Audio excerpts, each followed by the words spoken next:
Second laws of thermodynamics is based on the limitation of a first law. We are discussing about the limitation of first law. क्या क्या limitations discuss की थी? It does not show the direction of a heat flow. Heat का flow का direction show नहीं करता कि हम हाई से लो की तरफ जा रहे हैं या लो से हाई की तरफ जा रहे हैं. तो उसमें डायरेक्शन शो नहीं होता. It can say that the mutually convertible of heat and work and heat. So first limitation was the direction of a heat flow.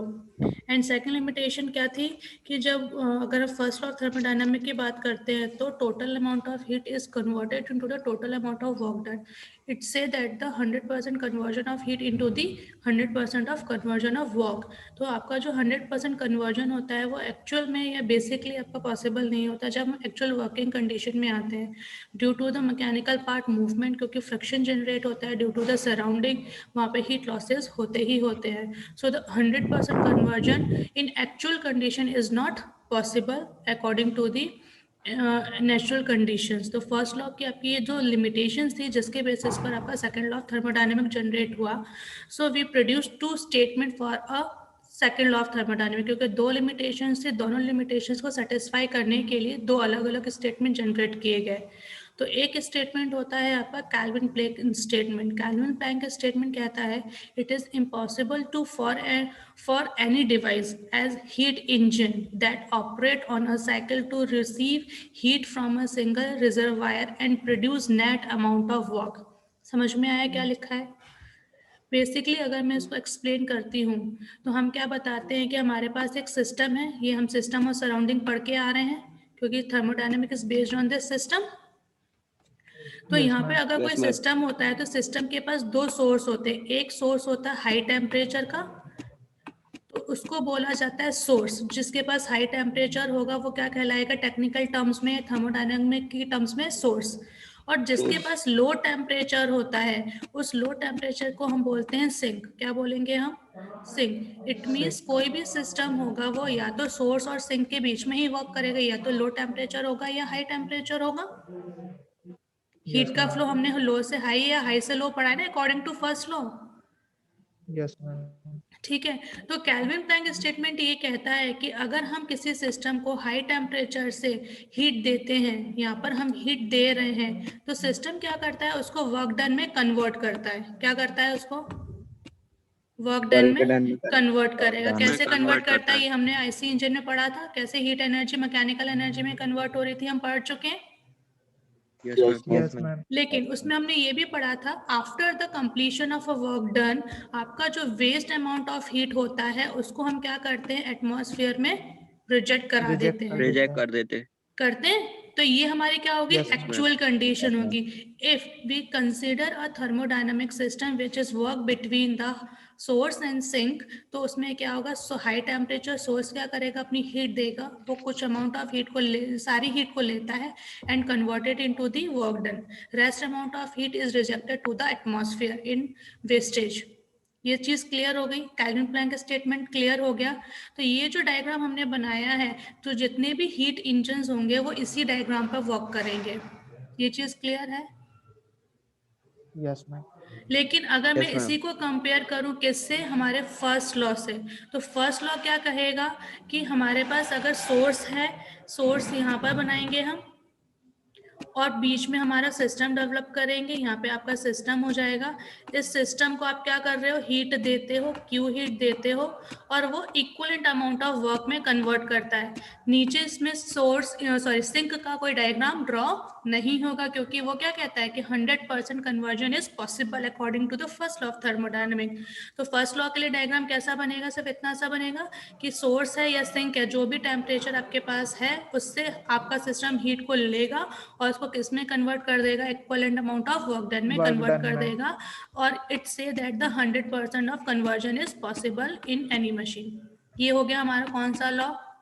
First law.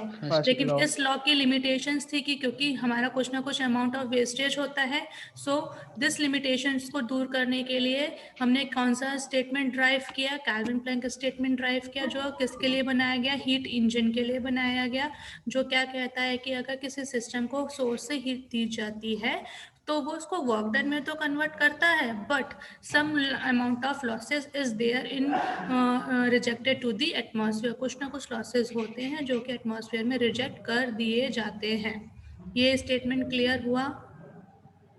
Ma'am जो कुछ Yes, ma'am. वेस्टेज होता है तो ma'am जैसे ma'am वो water drop, आप water का ही पढ़ा रहे थे बर्नौली प्रमेय में, बर्नौली थ्योरम में मैम, उसमें वाटर की ड्रॉप्स को मैम निग्लेक्ट कर दिया था, तो मैम इसमें नहीं कर सकते? तो इसमें या आप अमाउंट निगलेक्ट ज्यादा कैसे होता है करोगे? तो? जैसे अगर हम यहाँ पे बात करते हैं तो जैसे आप अपन ने ऐसी इंजन पढ़ा हुआ, engine is based on the heat engine ही होते हैं ना वो भी। अगर हम यस यहाँ मैम। पे हर गाड़ी का एवरेज होता है, किसी गाड़ी का एवरेज 100% होता है क्या? या एफिशिएंसी 100% हो सकती है क्या? नहीं होती ना। हम उसमें स्मोक की वजह से, सराउंडिंग की वजह से, जो मैकेनिकल मूवमेंट वहाँ पर हो रहा है उसकी वजह से, या जो पार्ट्स हमने वहाँ लगाए उसके लोड की वजह से उसकी इफिशिएंसी क्या होती है? ड्रॉप आउट होती है ना।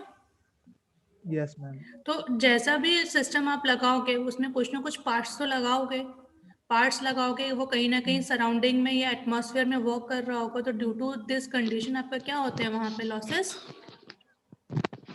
हो होते जाता ही है। होते हैं।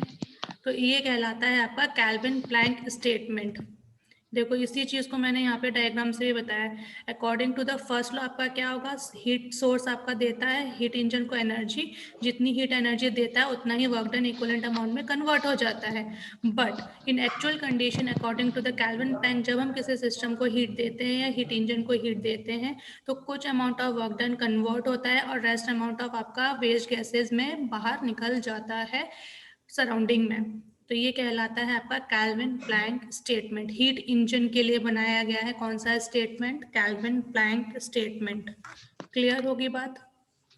Yes ma'am. आगे बढ़ूं? Yes ma'am. Yes, ma'am. अब दूसरा स्टेटमेंट आता है। अब हमने दो लिमिटेशंस पढ़ी थी, एक पढ़ा था 100% कन्वर्जन, उसके लिए हमने कौन सा स्टेटमेंट ड्राइव किया? Kelvin Kelvin Planck. प्लैंक। अब दूसरा Calvin क्या Planck. बचा? दूसरा स्टेटमेंट क्या था? Direction of a heat flow. ठीक है। अब अगर मैं direction of a heat flow की बात करती हूँ तो सिंपल सा एक कॉन्सेप्ट है कि जब भी हाई टेम्परेचर और लो टेम्परेचर दो सब्सटेंस को आसपास रखोगे तो ऑब्वियस सी बात है हीट को बिना किसी सोर्स, किसी भी चीज़ की ज़रूरत नहीं पड़ेगी, उसको कुछ भी करने की ज़रूरत नहीं है। हीट हमेशा हाई से लो की तरफ विदाउट एफर्ट आपकी ट्रांसफ़र हो जाएगी। Yes, yes ma'am. मैम। अगर यहाँ पे दो अलग अलग टेम्परेचर के पीस रखे हुए हैं, ठीक है, इन दोनों को अगर कांटेक्ट में रखा जाए तो क्या होगा? हाई टेम्परेचर से लो टेम्परेचर पर अपने आप हीट ट्रांसफर होगी, आपको कुछ करने की जरूरत यस पड़ेगी मैम। क्या? हीट हमेशा नो यहाँ पर मैम। ट्रांसफर हो जाएगी। कब तक? जब तक कि इन दोनों का टेम्परेचर आपका इक्वल नहीं हो जाता इक्वल Equal. नहीं हो जाता। है। लेकिन अगर मैं ये बात करूं कि लो से हाई की तरफ जाना है तो ये चीज पॉसिबल है क्या? Ma'am No, effort ma'am. लगाना पड़ेगा उसके लिए। एफर्ट लगाना पड़ेगा। This was the important concept. क्या करना पड़ेगा? अगर हम हाई एफर्ट से लो लगाना की पड़ेगा। तरफ जाते हैं तो without effort, without any system, without any kind of equipment, आपको कुछ भी करने की ज़रूरत नहीं है।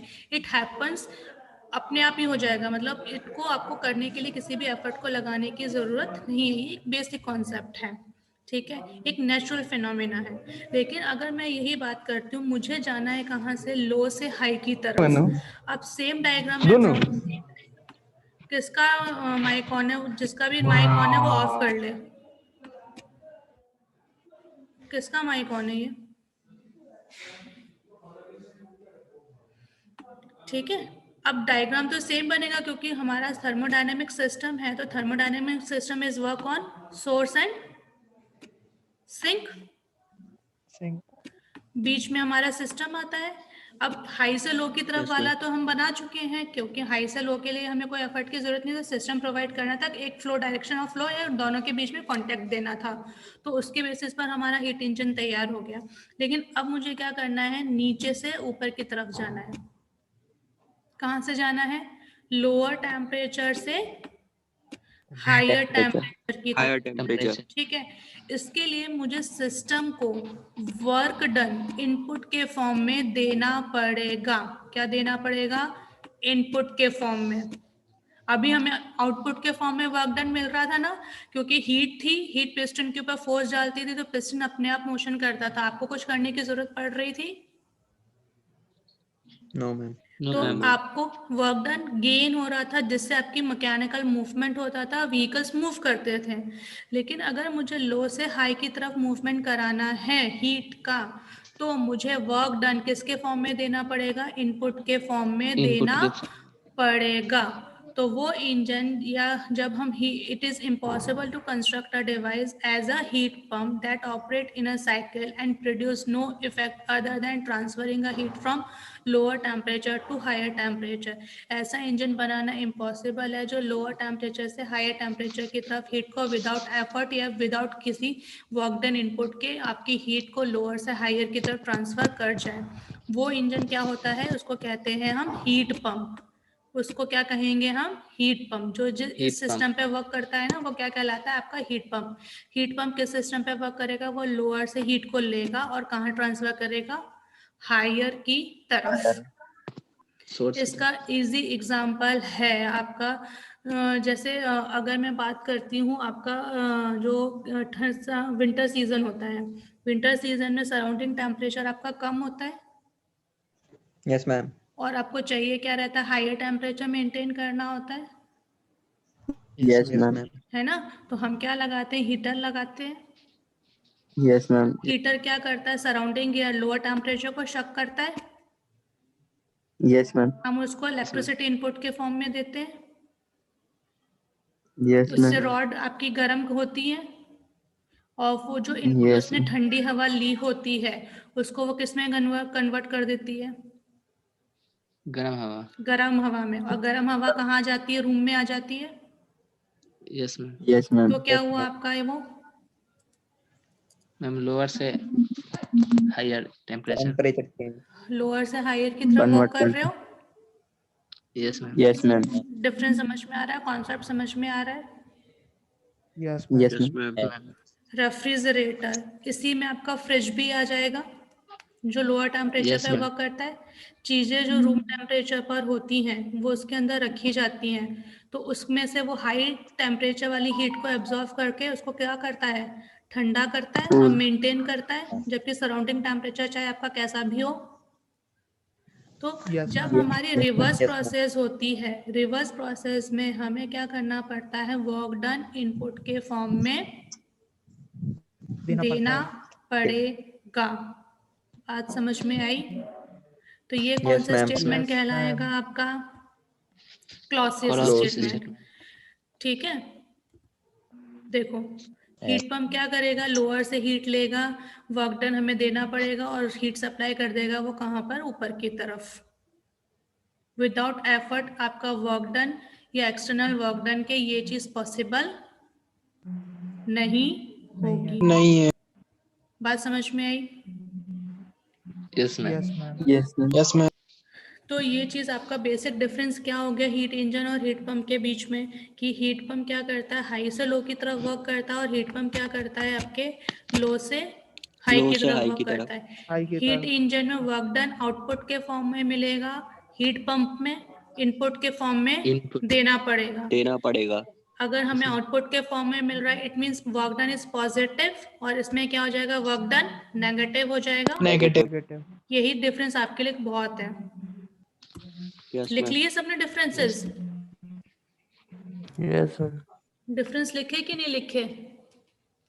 No, ma'am.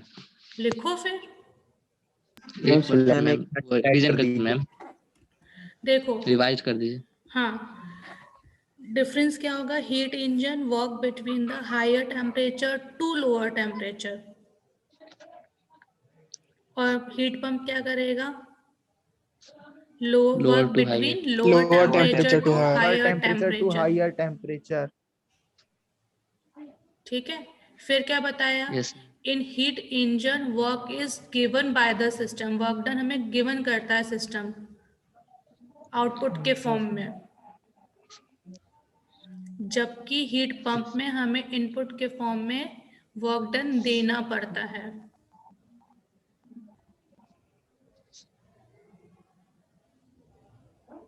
ठीक है, अगर वर्क डन आउटपुट के फॉर्म में मिलता है, it means in heat engine work done is positive.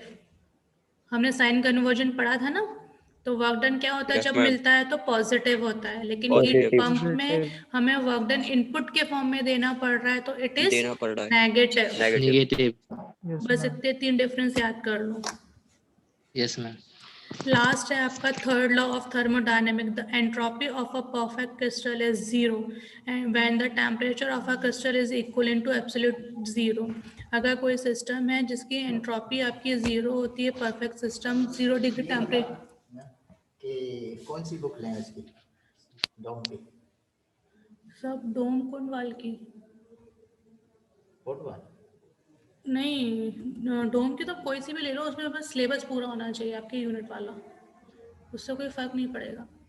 कि अभी जाऊंगा जैसे वहाँ पे तो वो पूछेंगे कौन सी लेना है सर कुंडवाल हो तो डोम कुंडवाल की आती है वैसे, डॉम फुटबॉल या हाँ, कुछ या राजपूत या कुछ भी मिल जाए फिर तो कुर्मी वगैरह दूध के ले लीजिएगा। अभी शायद सौरभ सर पढ़ा रहे हैं उनसे पूछता हूँ यदि हाँ, उनके एक पास बार है। उनसे पूछ लीजिए। हाँ, तो entropy of a perfect crystal is zero at a absolute zero temperature. Basically एक बेस है कि किसी भी जो सिस्टम होता है या जो भी आपने मास कंसिडर किया हुआ सिस्टम का, उसकी एंट्रोपी क्या रहेगी? आपकी जीरो रहती है अगर टेम्परेचर कितना रहे? आपका जीरो रहे। लेकिन टेम्परेचर के चेंज होने से उसकी एंट्रोपी में क्या चेंज आता है? उसके रैंडमनेस ऑफ द मॉलिक्यूल भी क्या होता है आपका? चेंज हो चेंज हो जाती Change है हो तो सिर्फ जाता है। इतना ही अभी आप पढ़ लो, क्योंकि इसका ये भी एक बहुत वास्ट चैप्टर है और बहुत वास्ट चीज़ें हैं, लेकिन अकॉर्डिंग टू फर्स्ट सेमेस्टर आपको इतनी चीज़ें पता होना थर्मोडायनामिक्स के बारे में चाहिए। तो अब आपका यहाँ पे थर्मोडायनामिक्स का बेसिक कॉन्सेप्ट आपका कंप्लीट होता है। तो इसमें हमने क्या क्या यस चीज़ें मैम पढ़ी थी? इंट्रोडक्शन ऑफ अ थर्मोडायनामिक की, what is thermodynamic, we study about the exchange of heat energy from one form to another form is known as a thermodynamics, जिसमें हम स्टडी की करते हैं एनर्जी के कन्वर्जन की। वो साइंस क्या कहलाती है आपकी? थर्मोडायनामिक। इस साइंस को स्टडी करने के लिए आपको क्या क्या चीज़ें चाहिए होती हैं? तो आपको सिस्टम चाहिए होता है, सिस्टम की बाउंड्री चाहिए होती है और सराउंडिंग इफेक्ट चाहिए होता है। फिर हमने ये भी पढ़ा था कि टाइप्स ऑफ सिस्टम कितने होते हैं, कि कैसे सिस्टम्स होते हैं जिसके थ्रू हम हमारे एक्सचेंज ऑफ हीट पॉसिबल होता है। क्योंकि अगर हम यहाँ पे एक्सचेंज की बात कर रहे हैं तो two things are exchange to the surrounding to the system, from the surrounding to the system. क्या क्या चीज़ें एक्सचेंज हो सकती है? मास एक्सचेंज हो सकता है Mass और एंड energy. एनर्जी एक्सचेंज हो सकती है। Energy. जब आपका ओपन सिस्टम होता है तो दोनों चीज़ों का एक्सचेंज पॉसिबल होता है, लेकिन क्लोज सिस्टम में सिर्फ Yes, ma'am. एनर्जी का एक्सचेंज एनर्जी पॉसिबल का होता एक्सचेंज है। But in Yes, isolated ma'am. System में किसी भी चीज़ का एक्सचेंज पॉसिबल नहीं होता. नहीं होता। उसके बाद हमने थर्मल इक्विलिब्रियम प्रॉपर्टीज पढ़ी थी, intensive property, extensive property, thermal equilibrium, ये सारी चीजें पढ़ी थी। इनके Chemical डेफिनेशंस आप Yes, याद ma'am. कर लीजिएगा। फिर उसके बाद हमने जीरोथ लॉ ऑफ थर्मोडायनामिक पढ़ा था। क्या पढ़ा था zeroth law of thermodynamic? If the two system are in thermal equilibrium and it attaches to the third system, then three system are in thermal equilibrium with each other. अगर किन्हीं दो सिस्टमों को थर्मल इक्विलिब्रियम में attach किया जाता है जो थर्मल इक्विलिब्रियम में हो, तो वो तीसरे सिस्टम के भी थर्मल इक्विलिब्रियम में होंगे। फिर हमने पढ़ा उसके बाद first law of thermodynamic. First law of thermodynamic क्या होता है? Neither be create energy can neither be created nor be destroyed, it can change one form of energy into the another form of energy. Energy को हम कभी produce नहीं कर सकते, destroy नहीं कर सकते, हम सिर्फ उसका एक्सचेंज कर सकते हैं, Conversion कर सकते हैं. कन्वर्जन कर सकते हैं। और ये कहता है heat and work are mutually convertible, heat को वर्क में, वर्क को हीट में म्यूचुअली कन्वर्ट किया जा सकता है। और it can say that the conversion is 100%। Conversion कैसा होगा आपका? 100% कन्वर्जन होगा। 100%. तो जब हमने ये स्टेटमेंट लिखा, इसको आगे प्रोसीड किया, तो there was a two limitations in first law of thermodynamic. First, it does not show the direction of a heat flow, कि हीट लो से हाई की तरफ जाती है या लो से हाई की तरफ जाएगी, हाई से लो की तरफ जाती है। दूसरा, ये स्टेटमेंट ये नहीं बताता है कि जो आपका दूसरा क्या स्टेटमेंट, दूसरा का क्या था? 100% 100% कन्वर्जन इज 100% पॉसिबल नहीं होता, possible. क्योंकि due to the surrounding effect भी जनरेट होता है आपका, और आपका जो भी सिस्टम वहाँ पे वर्क कर रहा है उनके बीच में जो मैकेनिकल मूवमेंट होता है उसकी वजह से भी हीट लॉसेस होते ही रहते हैं। तो 100% conversion is not possible. Not अब उन दो possible. लिमिटेशंस को रेक्टिफाई करने के लिए, मिनिमाइज करने के लिए, we produce a second law of thermodynamic, On that basis, we produce a two statement for two limitation of the first law of thermodynamics, that was Calvin-Planck state and a Clausius statement. In Calvin-Planck statement, it say that the 100% conversion is not possible due to the surrounding effect due to the conversion of mechanical movement of a parts. तो वो ये कहता है कि ऐसा engine बनाना मुश्किल है जो कि 100% आपकी इफिशिएंसी को जनरेट कर पाए, 100% हीट को वर्क में कन्वर्ट कर पाए, क्योंकि कुछ ना कुछ हीट लॉस होते हैं. दूसरा स्टेटमेंट किसके लिए था आपका? क्लॉसियस स्टेटमेंट के लिए था. क्लॉसियस स्टेटमेंट ये कहता है कि अगर हीट को हाई से लो की तरफ फ्लो कराना है तो it can be possible, it can be easily done by due to the natural convection process. But if we want to convert the heat from lower temperature to the higher temperature, so it is not possible without giving such kind of input, without any kind of input work. ऐसा करना हमारे लिए possible नहीं है जब तक कि हम कोई इनपुट के फॉर्म में वर्क डन गिवन नहीं करते हैं. तो वो इंजन हमारा क्या कहलाता है? हीट पंप कहलाता है. तो Kelvin Planck statement heat engine के लिए बनाया गया, हाई से लो के लिए बनाया गया, 100% कन्वर्जन के लिए बनाया गया. क्लॉसियस स्टेटमेंट लो से हाई के लिए बनाया गया है, जिसमें हमें वर्क डन इनपुट के फॉर्म में देना पड़ता है. फिर हमने ये पढ़ा कि कैल्विन और क्लॉसियस स्टेटमेंट में डिफरेंस क्या होते हैं. तो हमने ये बताया कि कैल्विन प्लैंक स्टेटमेंट का क्या कहलाता है? हीट इंजन पे वर्क करता है. क्लॉसियस स्टेटमेंट हीट पंप पे वर्क करता है. हीट इंजन लो से हाई की तरफ वर्क करेगा, Clausius heat pump sorry high से लो, और ये वाला लो से हाई की तरफ वर्क करेगा. तो ये सारी चीजें हमने पढ़ी हैं. इतना ही आपके थर्मोडायनामिक्स में आता है और इसको आप याद कर लीजिएगा. ये आपका बेस है थर्मोडायनामिक का. कर लोगे सब लोग? Yes ma'am. इतने में किसी को कोई डिफिकल्टी या डाउट? No ma'am. ठीक है, इतना ही आपको थर्मोडायनामिक में पढ़ना है. अब आपके दो पार्ट्स बचे हुए हैं. एक बचा हुआ है फॉर्मेशन ऑफ स्टीम और एक बचा हुआ है आपका बॉयलर्स. ठीक है, तो इस वीक आपका स्टीम और बॉयलर्स आपका कंप्लीट कर दिए जाएंगे, तो आपकी यूनिट 5 भी मिड सेम से पहले कंप्लीट हो जाएगी. तो मंडे को हम स्टार्ट करेंगे फॉर्मेशन ऑफ स्टीम. ठीक है, कल आपको मैं एक लिंक दूंगी जिस पे आपको यूनिट टेस्ट, फिर दूसरी लिंक पे आपको असाइनमेंट सबमिट करना होगा फॉर यूनिट 3. जो यूनिट 3 हमने फ्लूइड की कंप्लीट की है उसका यूनिट टेस्ट डालूंगी और उसी के लिए असाइनमेंट भी आपको सबमिट करना पड़ेगा. ठीक है, कल मैं टाइम बता दूंगी. टाइम मैं 10 बजे के करीब डाल दूंगी. मैं एक बार फिर भी टाइम डाल दूंगी कि 10 बजे लूंगी यूनिट टेस्ट की, कितने बजे लूंगी. Yes ma'am. Okay ma'am. या फिर नहीं, एक काम करो, 10 बजे नहीं, मैं 9 बजे लिंक डाल देती हूँ. 1 घंटे में सबमिट कर देना. 10 बजे लिंक क्लोज हो जाएगी. यस 9 से 10 का टाइम करो, लिंक में डाल दूंगी. हम दोनों लिंक सेम टाइम पे सबमिट करनी है. हाँ, दोनों लिंक सेम टाइम पे सबमिट करनी है. Okay ma'am.